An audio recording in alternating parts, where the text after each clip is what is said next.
Hello everyone. So in class 9th chemistry we discussed about chapter number 3 atoms and molecules. In this chapter we already covered laws of chemical combination हम पढ़ चुके हैं. Atoms and atomic theory of matter हम discuss कर चुके हैं. We discussed about atomic symbols already.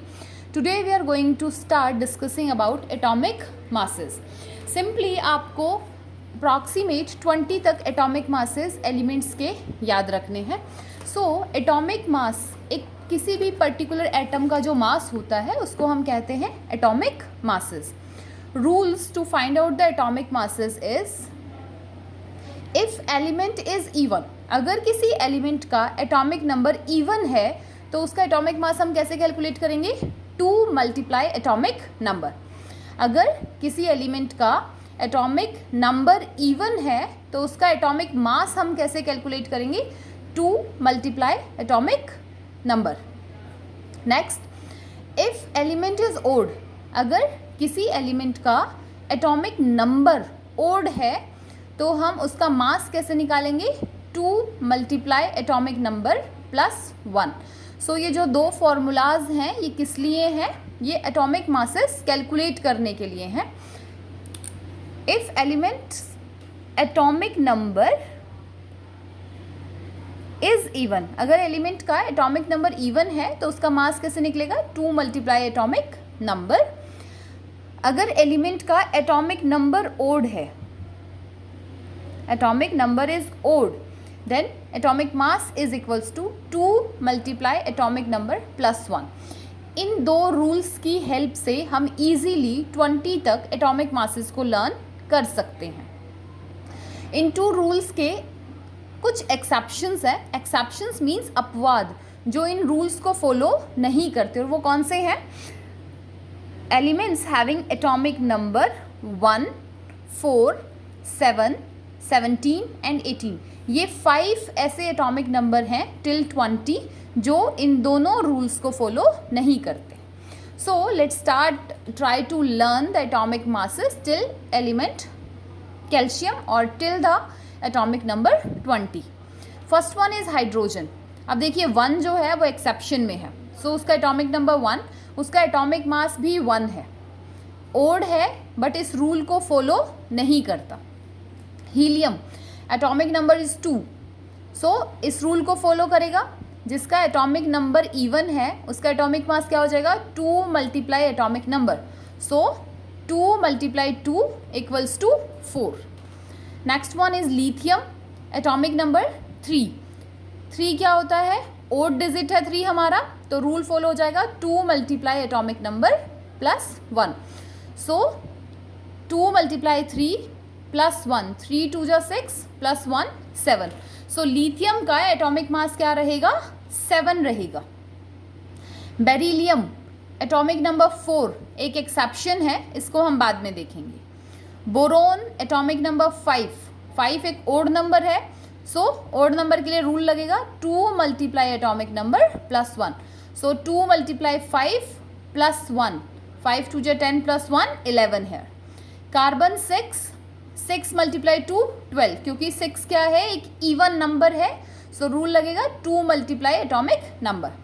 Nitrogen 7 again एक exception है, इसको हम बाद में डिस्कस करेंगे. Oxygen atomic number 8. ऑक्सीजन का सिंबल O, एटॉमिक नंबर 8. तो इवन नंबर है तो इवन के लिए क्या हो जाएगा? 2 multiply atomic number. So 2 multiply 8 16. Fluorine atomic number 9 odd number है. सो 2 मल्टीप्लाई 9 प्लस 1, 9 2 जा 18 plus 1 19. Neon 10 simple rule again 2 multiply atomic number because atomic number is even here. 10 is an even digit. So 2 multiply 10 20. Next one is sodium having atomic number 11. 11 क्या है हमारे पास? एक odd number है. सो 11 multiply 2 plus 1 क्या आ जाएगा? Sodium का mass 23. Magnesium atomic number 12 multiply 2 equals to 24. Aluminium atomic number 13. ये भी आपको याद रखने हैं symbols with atomic number. Aluminium का एटॉमिक नंबर कितना है? 13. odd number, so 2 multiply atomic number plus 1, 26 plus 1, 27. Silicon, SI stands for silicon, 14 here, so 14 into 2, 28. P stands for phosphorus, P stands for phosphorus, atomic number 15, mass is 31. S stands for sulfur, atomic number 16, mass is going to be 32. Next is chlorine, having atomic number 17. पर हमने शुरू में ही पढ़ा था कि 5 यहाँ पे exceptions हैं, 1, 4, 7, 17 and 18. So 17 and 18 are exceptions, इनको हम बाद में डिस्कस करेंगे. Potassium 19, odd number, so 19 into 2 plus 1, mass क्या हो जाएगा 39. Calcium 20, 20 into 2 40. So most of them follows the rule कि अगर एटॉमिक नंबर इवन है तो मास के लिए उसका ट्वाइस कर दीजिए, अगर एटॉमिक नंबर ओड है तो एटॉमिक नंबर का ट्वाइस करके प्लस 1 कर दीजिए. नाउ हाइड्रोजन एटॉमिक नंबर 1, जो कि एक एक्सेप्शन है क्योंकि वो अपने नॉर्मल रूल को फॉलो नहीं करता और उसका मास रहता है 1. इवन 1.008 यूनिफाइड मास करके इसका मास होता है. बेरिलियम 4 इवन नंबर है बट रूल ओड का फॉलो करता है, इसीलिए एक्सेप्शन है. इवन है बट रूल ये ओड नंबर का फॉलो करता है. 2 multiply 4 8 plus 1 9. Nitrogen 7, 7 is an odd number but वो रूल किसका फॉलो कर रहा है, इवन नंबर का. 7 into 2 14. 1, 4 and 7 are exceptions. Next one is 17. 17 is 17 2 जा 34 प्लस 1 35 और उसमें एक एक्स्ट्रा डिजिट ऐड हो जाती है 0.5 and the mass is going to be 35.5. ये जो एक्सेप्शंस हैं ये स्पेसिफिकली आपको याद रखने हैं. Chlorine mass is 35.5. Argon 18, 18 2 plus 4, एक एक्स्ट्रा डिजिट यहाँ पे ऐड कर दी गई है एटॉमिक नंबर मास को लर्न करने के लिए. सो 18 2 जा 36 plus 4 40. The mass of argon is 40 here. So with this we can easily learn atomic masses. Let us revise. H stands for hydrogen, atomic number 1, atomic mass 1.008. He stands for helium, atomic number 2, mass is 4. Lithium 3 7, beryllium 4 and 9, boron 5 and 11, carbon 6 and 12, nitrogen 7 and 14, oxygen 8 and 16, fluorine 9 and 19, neon 10 and 20.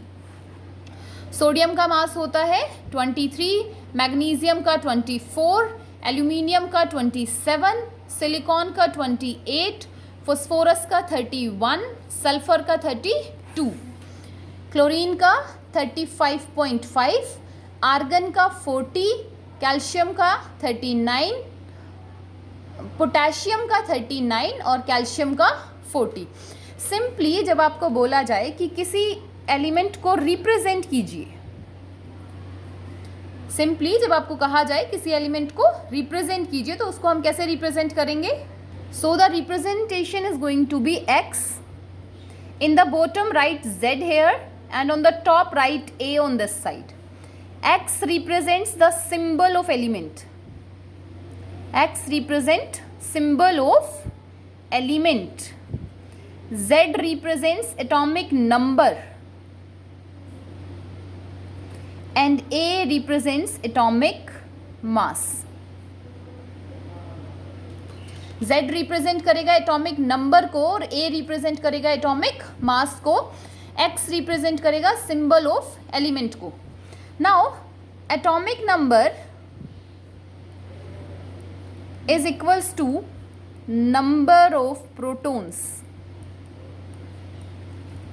and atomic mass is equals to number of protons plus number of neutrons. Simply हम ये भी बोल सकते हैं कि जो atomic number है is equals to number of electrons in neutral atom. Neutral atom में नंबर ऑफ इलेक्ट्रॉन्स जो हैं वो भी हमें किसके बारे में बता देती है, एटॉमिक नंबर के बारे में बता देता है। और एटॉमिक मास के बारे में हमें पता चलता है with the number of protons and number of neutrons. Okay, in the last video हमने डिस्कस किया था मॉलिक्यूलर फार्मूला, एम्पिरिकल फार्मूला के बारे में, उसको थोड़ा सा रिवाइज करते हैं फिर नेक्स्ट टॉपिक स्टार्ट करेंगे। इन द लास्ट वीडियो हमने डिस्कस किया था कि दो टाइप के केमिकल फार्मूला होते हैं, एक होता है मॉलिक्यूलर फार्मूला और दूसरा होता है एम्पिरिकल फार्मूला। मॉलिक्यूलर फार्मूला होता है जो जितने भी एटम्स है ना हमारे कंपाउंड में उन सबको अगर हम रिप्रेजेंट करें, लाइक यहाँ पे 2 हाइड्रोजन और 1 ऑक्सीजन, हमने कंप्लीट उसको रिप्रेजेंट किया तो उसको हम कहेंगे मॉलिक्यूलर फार्मूला। और जो एम्पिरिकल फार्मूला होता है वो एक सिंपलेस्ट फार्मूला है which gives the lowest whole number ratio between the atoms of different elements। अलग अलग एलिमेंट्स के एटम्स का एक रेशियो मिले हमें, सिंपल रेशियो, जैसे NaCl, एक सोडियम एक क्लोरीन, तो उसका तो सिंपल रेशियो है 1:1। बेंजीन C6H6, इस कंपाउंड को हम कहते हैं benzene. C6H6 is known as benzene. तो यहाँ पे 6 कार्बन है और 6 हाइड्रोजन है, तो इस रेशियो को जब हम सिंप्लीफाई करते हैं so we get 1:1। So CH form is known as empirical formula and C6H6 is known as molecular formula. Presentable सारे एटम्स को जब हम रिप्रेजेंट करेंगे तो हम कहेंगे मॉलिक्यूलर फार्मूला, उनके रेशियो का सिंपलेस्ट फॉर्म जब हम निकाल लेंगे तो उसको हम कहेंगे एम्पिरिकल फार्मूला। सिमिलरली देखिए C6H12O6 ग्लूकोज, यहाँ पे 6 कार्बन है, 12 हाइड्रोजन है and 6 oxygen are present here. On simplifying this ratio we get 1:2:1, it's CH2O। Clear? Next हमने एटॉमिसिटी डिस्कस किया। एम्पिरिकल फार्मूला और मॉलिक्यूलर फार्मूला में डिफरेंस क्लियर है। एम्पिरिकल फार्मूला होता है कंप्लीट जब हम एटम्स को रिप्रेजेंट करते हैं, एम्पिरिकल फार्मूला है जब हम उनकी सिंपलेस्ट फॉर्म को रिप्रेजेंट करते हैं। Atomicity, number of atoms present है ना मॉलिक्यूल, एक मॉलिक्यूल में टोटल कितने एटम्स प्रेजेंट है उसको हम कहेंगे atomicity. Like helium, neon, argon, ये सब मोनो एटॉमिक है क्योंकि अकेले अकेले एटम प्रेजेंट हैं। O2, N2 एंड H2, यहाँ पे 2, 2 एंड 2, तो इसको हम कहेंगे डाया एटॉमिक। H2O, CO2, यहाँ पे 2 hydrogen 1 oxygen, 1 carbon 2 oxygen, this one is known as tri atomic. P4, यहाँ पे 4 फॉस्फोरस है तो इसको हम कहेंगे tetra atomic. S8 is known as octa atomic. जो C60 कंपाउंड है वो हमारा बकमिनिस्टर फुलरीन है और यहाँ पे 60 कार्बन प्रेजेंट है। सो एक पर्टिकुलर कंपाउंड में टोटल जितने भी एटम्स प्रेजेंट होते हैं उसको हम कहते हैं atomicity. What we call that, atomicity. Next हमने डिस्कस किया था कि हम आयंस कैसे बनाते हैं। आयंस बनते हैं 2 तरीके से, जब एटम या तो इलेक्ट्रॉन को लूज करे या इलेक्ट्रॉन को गेन करे और एक चार्ज्ड स्पीसीज में बदल जाता है तो उसको हम कहते हैं आयंस। आयंस 2 टाइप के होते हैं, one is cation, another one is anion. So अगर हम बात करें डिफाइनिंग पॉली एटॉमिक आयंस क्या होते हैं, a group of atoms carrying a net electrical charge on it. एक एटम्स का ग्रुप है जिसके पास टोटल एक ही नेट इलेक्ट्रिकल चार्ज है। एक का मतलब ये नहीं कि 1 ही होना चाहिए, कलेक्टिवली उसके ऊपर एक चार्ज होना चाहिए। It's like SO4 2 negative, CO3 2 negative, CrO4 2 negative. So SO4 2 negative का नाम है सल्फेट आयन, CO3 2 नेगेटिव का नाम है carbonate ion and CrO4 2 negative का नाम है क्रोमेट आयन। और ये क्या कहलाते हैं, ये कहलाते हैं poly atomic ions. What we call them, poly atomic ions. ये तीनों देखो नेगेटिव में लिखे हुए हैं, एक प्लस का देख लीजिए। NH4 positive, this ion is known as ammonium ion, this ion is known as ammonium ion. तो कंपल्सरी नहीं है कि पॉली एटॉमिक जो है वो सब नेगेटिव में मिलेंगे, वो आपको प्लस में भी मिल सकते हैं। केटायन और एनायन की फॉर्मेशन हमने लास्ट वीडियो में डिस्कस किया है कि किस तरीके से एक केटायन बनता है और किस तरीके से एक अनायन की फॉर्मेशन होती है. If we talked about the size, so cation जो है वो सबसे छोटा होता है साइज में, neutral atom in between lie करता है, और अनायन का साइज सबसे ज़्यादा बड़ा होता है. अनायन सबसे बड़ा, केटायन सबसे छोटा, बिकॉज केटायन में क्या हो जाता है, न्यूक्लियर अट्रैक्शन इंक्रीज. सिंपली जो न्यूक्लियस है वो इलेक्ट्रॉन्स को स्ट्रांगली अट्रैक्ट कर रहा है. जो न्यूक्लियस है वो इलेक्ट्रॉन्स को अब स्ट्रांगली अट्रैक्ट कर रहा है, जिसकी वजह से साइज क्या हो गया, डिक्रीज हो गया. साइज सबसे कम, इस साइन का मतलब होता है साइज जो है केटायन का सबसे कम होता है. एनायन के अंदर क्या होता है, electronic repulsion increase. In अनायन what happens, electronic repulsion increase हो जाती है. हमने आयनिक कंपाउंड की फॉर्मेशन डिस्कस की थी कि किस तरीके से हम आयनिक कंपाउंड्स को बनाते हैं. The next topic we are going to discuss today is valency. Valency का सिंपल सा मतलब होता है combining power of an element. एक एलिमेंट की कंबाइनिंग पावर को हम कहते हैं वैलेंसी. वो कितनी स्ट्रेंथ के साथ कंपाउंड्स बना सकता है, दूसरे एलिमेंट के साथ वो कंबाइन करेगा. So covalency is defined as the number of electrons which an atom share with other atom to attain noble gas configuration. The first point is कोई भी एलिमेंट कंबाइन कब होना चाहेगा, जब वो स्टेबल होना चाहता है. क्लियर.